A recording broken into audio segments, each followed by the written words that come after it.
Hi friends, ಎಲ್ಲರಿಗೂ ನಮಸ್ಕಾರ. ಇವತ್ತು ನಾನು ಮಾಡುವಂತಹ ರೆಸಿಪಿ ತಾಲಿಪೇಟ್. ಅದಕ್ಕೇನು ಬೇಕು ಅಂತ ನೋಡೋಣ. ಪಾಲಕ್ ಸೊಪ್ಪು, ಕ್ಯಾರೆಟು, ಹಸಿಮೆಣಸಿನ್ಕಾಯಿ, ಈರುಳ್ಳಿ, ಕೊತ್ತಂಬರಿ ಸೊಪ್ಪು, ಕರಿಬೇವು. ಈಗ ಅದಕ್ಕೆ ಹಿಟ್ಟು ಏನೇನು ಬೇಕು ಅಂತ ನೋಡೋಣ. ತಾಲಿಪೇಟ್ ಮಾಡೋಕ್ಕೆ ರಾಗಿ ಹಿಟ್ಟು, ಜೋಳದ ಹಿಟ್ಟು, ಗೋಧಿ ಹಿಟ್ಟು, ಅಕ್ಕಿ ಹಿಟ್ಟು, ಜೀರಿಗೆ, ಅರಿಶಿಣ. ಈಗ ಒಂದು ಅಗಲವಾದ ಒಂದು ಪ್ಲೇಟ್ ತಗೊಂಡು ಅದರಲ್ಲಿ ರೆಡಿ ಮಾಡಿ ಇಟ್ಕೊಂಡಿರೋಂತಹ ಹಿಟ್ಟುಗಳನ್ನೆಲ್ಲ ಸೇರಿಸಬೇಕು. ನೀವು ನಿಮ್ಮ ಮನೆಯಲ್ಲಿ ಹೇಗೆ ಮಾಡ್ತೀರಾ ಅನ್ನೋದನ್ನ ಕಮೆಂಟ್ ಮಾಡಿ ತಿಳಿಸಿ. ನಾನು ನಮ್ಮ ಮನೆಯಲ್ಲಿ ಮಾಡುವಂತಹ ರೆಸಿಪಿನ ನಿಮಗೆ ತೋರಿಸ್ತಾ ಇದ್ದೀನಿ. ಅದರಲ್ಲಿ ಸ್ವಲ್ಪ ಜೀರಿಗೆ, ಸ್ವಲ್ಪ ಅರಿಶಿನ ಪುಡಿ ಹಾಕ್ಬಿಟ್ಟು ರುಚಿಗೆ ತಕ್ಕಷ್ಟು ಉಪ್ಪು ಹಾಕಬೇಕು. ನಂತರ ನಾವು ಕಟ್ ಮಾಡಿರೋಂತಹ ಈರುಳ್ಳಿ, ಸೊಪ್ಪು, ಕ್ಯಾರೆಟು ಎಲ್ಲ ಸೇರಿಸ್ಬೇಕು. ನೀವು ಬೇಕಾದರೆ ಮೆಂತ್ಯ ಸೊಪ್ಪು, ಸಬ್ಬಸಿಗೆ ಸೊಪ್ಪು ಕೂಡ ಯೂಸ್ ಮಾಡ್ಬೋದು. ತುಂಬ ಚೆನ್ನಾಗಿರುತ್ತೆ. ಹಿಟ್ಟನ್ನೆಲ್ಲ ಕ್ಲೀನಾಗಿ ಮಿಕ್ಸ್ ಮಾಡಿದ ನಂತರ ಅದಕ್ಕೆ ಸ್ವಲ್ಪನೇ ನೀರು ಹಾಕಿ ಗಟ್ಟಿಯಾಗಿ ಕಲಿಸ್ಬೇಕು.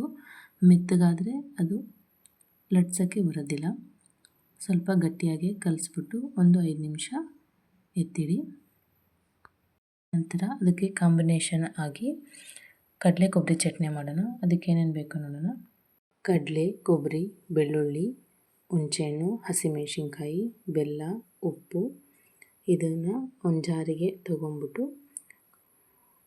ಈಗ ರೆಡಿ ಮಾಡಿಟ್ಕೊಂಡಿರೋಂತಹ ಎಲ್ಲನ ಒಂದು ಮಿಕ್ಸಿ ಜಾರಿಗೆ ಹಾಕ್ಬಿಟ್ಟು 1 ಗ್ಲಾಸಷ್ಟು ನೀರು ಹಾಕಿ ಮಿಕ್ಸಿಯಲ್ಲಿ ಹಾಕ್ಬಿಟ್ಟು ರುಬ್ಕೊಳ್ಳಿ. ಈಗ ಚಟ್ನಿ ರೆಡಿಯಾಗಿದೆ. ನಂತರ ಸ್ಟವ್ ಆನ್ ಮಾಡಿ ಹಂಚು ಇಡಿ. ಹಂಚು ಕಾಯೋಷ್ಟರಲ್ಲಿ ನಾವು ರೊಟ್ಟಿ ಲಟ್ಟಿಸ್ಕೊಳ್ಳೋಣ. ಹಿಟ್ಟನ್ನು ಸಣ್ಣ ಉಂಡೆ ಆಗಿ ಮಾಡಿಕೊಂಡು ರೆಡಿ ಮಾಡ್ಕೊಳ್ಳಿ. ಈಗ ಒಬ್ಬಟ್ಟು ಮಾಡುವಂತಹ ಎಲೆ ಬರುತ್ತಲ್ಲ, ಅದನ್ನು ತಗೊಂಡು ಸ್ಟಾರ್ಟಿಂಗ್ ಸ್ವಲ್ಪ ಎಣ್ಣೆ ಹಚ್ಚಿ, ನಂತರ ಹಿಟ್ಟನ್ನು ತಗೊಂಡು ಸ್ವಲ್ಪ ಅದ್ರ ಮೇಲೆ ಎಣ್ಣೆ ಹಚ್ಚಿ ನಂತರ ಲಟ್ಟಿಸ್ಕೊಳ್ಳಿ.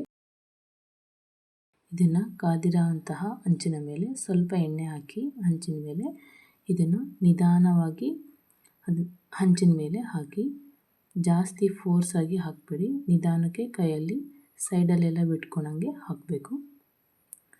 ಒಂದು 5 ನಿಮಿಷ ನಂತರ ಸ್ವಲ್ಪ ಎಣ್ಣೆ ಹಾಕಿ ನಂತರ ತಿರುಗಿಸ್ಬಿಟ್ಟು ಇನ್ನೊಂದು ಸೈಡ್ನು ಸ್ವಲ್ಪ ಎಣ್ಣೆ ಹಾಕಿ ಮೀಡಿಯಮ್ ಫ್ಲೇಮಲ್ಲೇ ಬೇಯಿಸಬೇಕು. ಇದು ಈಗ ರೆಡಿಯಾಗಿದೆ. ಇದಕ್ಕೆ ಕಾಂಬಿನೇಷನ್ ಆಗಿ ಟೊಮೊಟೊ ಚಟ್ನಿ, ಕೆಂಪು ಚಟ್ನಿ ಕೂಡ ತುಂಬ ಚೆನ್ನಾಗಿರುತ್ತೆ. ಈ ವಿಡಿಯೋ ಇಷ್ಟ ಆಗಿದ್ದಲ್ಲಿ ನನ್ನ ಚಾನಲ್ಗೆ ಸಬ್ಸ್ಕ್ರೈಬ್ ಮಾಡಿ, ನಿಮ್ಮ ಅನಿಸಿಕೆಯನ್ನು ತಿಳಿಸಿ.